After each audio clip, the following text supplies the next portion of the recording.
Caroline, une Française de 44 ans, est professeure de piano. Elle est atteinte du syndrome de Stargardt, une maladie génétique qui lui a fait progressivement perdre la vue à partir de l'âge de 6 ans. Comme il s'agit d'une maladie rare, il peut être risqué pour elle de voyager à l'étranger et ainsi de s'éloigner des centres de santé capables de traiter cette pathologie. Un jour, j'ai eu une réaction allergique à un produit très fort. Et donc, naturellement, je me suis adressée aux urgences. Ils se sont bien sûr rendus compte rapidement que je voyais rien du tout. Pour expliquer ça et pour leur permettre de leur donner toutes les informations, ça a été vraiment compliqué.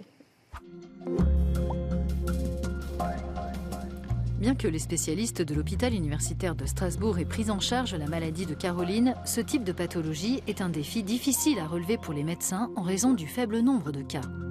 Comment définit-on les maladies rares? Ces pathologies touchent moins d'une personne sur 2000. On en compte plus de 6000 et elles affectent 30 millions de personnes en Europe et 300 millions dans le monde. En matière de santé, le partage d'informations est crucial. De ce point de vue, l'espace européen des données de santé, lancé officiellement en mai 2022, jouera un rôle central. Dans le cas des maladies rares, cet échange se fait via les réseaux européens de référence. Ces plateformes en ligne créées par l'Union européenne permettent à des professionnels de santé à travers l'Europe de partager des informations spécifiques aux maladies rares, et ce dans l'espoir de faire avancer la recherche sur de nouveaux traitements.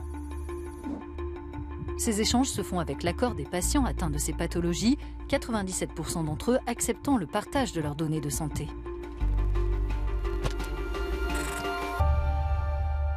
Si un patient arrive dans un centre qui est un membre du réseau, eh bien, son dossier va être partagé grâce à un système qui s'appelle le Case Patient Management System. Donc, c'est un outil qui permet de partager les données cliniques des patients entre les experts d'une maladie très rare et de pouvoir émettre des recommandations.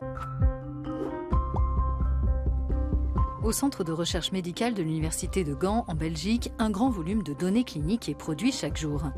Pour assurer des soins efficaces aux patients atteints de maladies rares, les chercheurs ont besoin de partager des informations de haute qualité.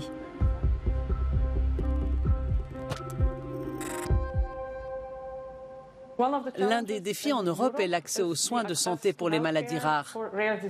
Si on met en place de bons registres de cas réels avec un partage international des données et un accès à ces registres, alors il s'agit d'un trésor unique, car nous sommes en contact avec des experts cliniques, des experts de laboratoire et des chercheurs pour prodiguer les meilleurs soins possibles.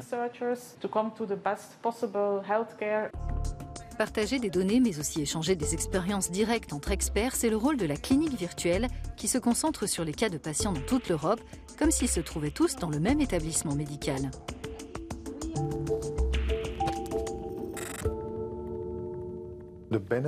Les patients en tirent des avantages puisque les cas très difficiles sont partagés et discutés par des experts internationaux au sein de l'Union européenne et qu'ensemble, nous sommes évidemment beaucoup plus solides dans nos connaissances et beaucoup plus compétents pour au final fournir de meilleurs soins aux patients. L'espace européen des données de santé permettra l'accès aux données médicales transfrontalières et leur utilisation dans la recherche. La création de cette communauté de connaissances aura aussi des effets positifs sur les patients atteints de maladies rares.